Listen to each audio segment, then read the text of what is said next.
Good morning, all. Whew, I have a lot to talk about. So first of all, I guess Erica responded to I think it's Drewski. I'm sorry, but it was hilarious. I mean, comedy is funny, and if you put yourself in a position, you just got to take it on the chin. You're in the limelight. You're going to get backlash. You can't play the victim mentality. This is what these people are so good at. It's okay for them to do it. It is okay for them to do it. It's okay for them to create smear campaigns. It's okay for them to spend an abundance of money into smearing somebody's character and bringing them down and putting out fake threats, inflicting fear in them and their family and their loved ones. That's all okay. These people are allowed to do it. But when it gets flipped back around, this is what they say. If I did it, then I'd be called a racist. Really? Really? You have done it. You have done it in various different ways. As I recall, there's been some snide remarks made about Candace in reference to her ethnicity and her color. Okay, so circle back. Quit with the victim mentality. Grow a pair. Seriously. It's just absolutely ludicrous that this is where they go to. Oh my gosh, we're getting called out. People are waking up. They see the big picture. So now we must play the victim mentality. Not today. Sorry, that train has come and gone. However. But if I did blackface as part of a skit, I'd be canceled and called a racist. Girl, you already are canceled and called a racist. I mean, look at those two creatures and tell me side by side that's not identical. This was your chance to truly win some people over. This was truly your chance to be like, oh, gee, that's hilarious. You could have even collabed with Drewski and gotten a lot of people's good sides, but no, you just had to make it political. And victim mentality. I couldn't agree with that young lady more. And it's the same song and dance in my world in different ways. I just don't buy into it anymore. I used to buy into it when they'd feed me, oh me, oh my, they'd feed me excuses. This is why I acted this way towards you, or this and this and this, and it's like, it still lands on the same place. You didn't do what's right. You didn't stand up for me. You didn't protect me. You didn't come and talk to me. You didn't do none of those things. That's what you didn't do. But you can take the other side of the fence and flip it, spin it, and turn it. And play the victim mentality at this point, if that's going to help you sleep at night. But it still doesn't take away the truth. It doesn't take away the facts. It doesn't take away the actions. Those all still land on the same.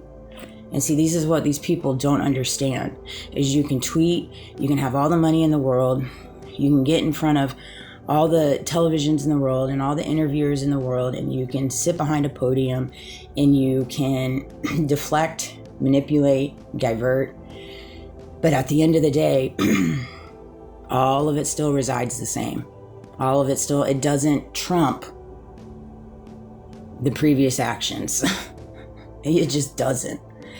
And something came to me in reference to Andrew Kovac and how much he's just getting so irate in the way that he's talking, Blake Neff, and then even Trump, and just so many various different people that I'm picking up on this. And you can start seeing, I'm very big on patterns and synchronicities, and I'm not saying they're always right, but I'm very big on them. I pick up on a lot of things I always have. And I feel as though is what we're seeing is there's people in this whole situation, this whole underground, whatever you want to call it. There's so many different names, there's so many different theories, but at the end of the day, it's still a hot bowl of mess. It's a hot bowl of mess. But it's as if they know that if they do not double down and get ahead of this, it's not so much that all the other people are going to go down. It's going to be them that go down. That's why they're the pawn. That's why they're the ones that are doubling down on the damage control, on the talking points, on the redirecting, on the manipulation, like Trump with Pete, Andrew Kovac, Blake Neff. You know, you don't see Erica out here hitting it like that. You see these people, okay? You don't see, who's all the people that are directing Trump, Kushner, all these people. You don't see them hitting it, but you see Trump hitting it, where he's like, so-and-so and so-and-so and so-and-so are guiding me. It was so-and-so and so-and-so and so-and-so's idea. It's so-and-so and so-and-so and so-and-so making the peace deals. It's this and that. They're slowly running out these different plays to relinquish their part in the puzzle. You can kind of see it. You can kind of see it if you open your eyes to see it. It's really quite interesting. And I hope this is making sense to you. But I'm picking up on it. I'm like, yeah, they're on damage control right now. And it's just one of those things in what you're going to start seeing in the next few years to come.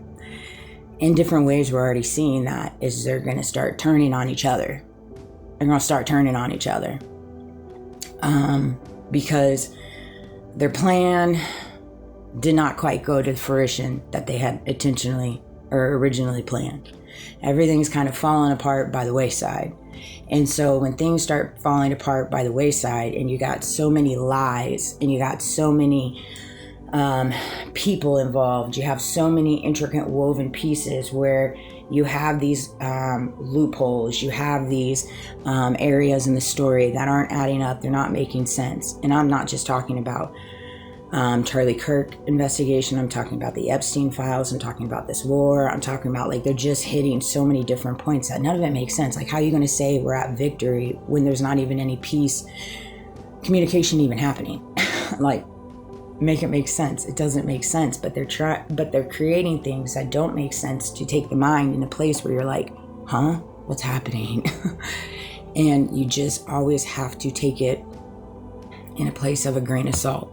Like, for example, Fox News was just on, and they were talking, I think it was Pittsburgh, one of the colleges there. They had a night of worship, which I love. They had a night of worship, and they were showing everybody praising and listening to Christian music and all this stuff. And one of the hosts on Fox News was talking about how you always need God and, you know, things of this nature and all this. And I'm like, yeah, baby, I'm for it.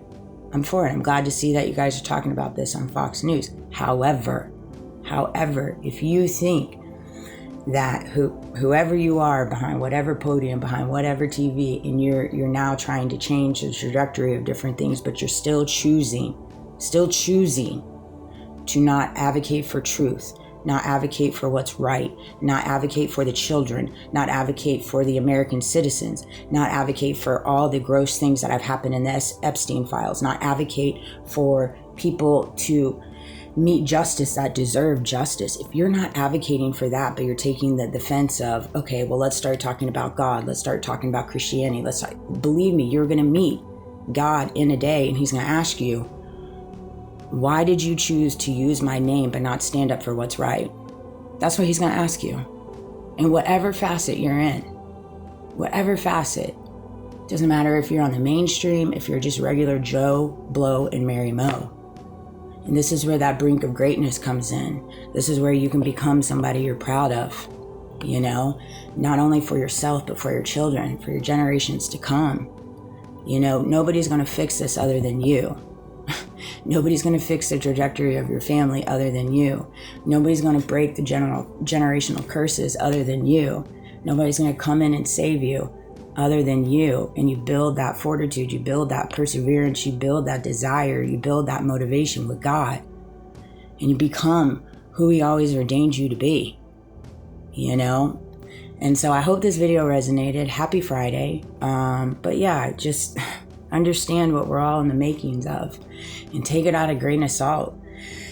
You know, it's just one of those things. You're going to see a lot of people in the limelight play the victim mentality. That's all these people know. It's okay for them to dish it. It's okay for them to dish it, baby. But when it comes back around, then it's a problem. And that's the numero uno first pattern. You know that they did something wrong. Because if they go straight to victim mentality, then you got to ask yourselves, why?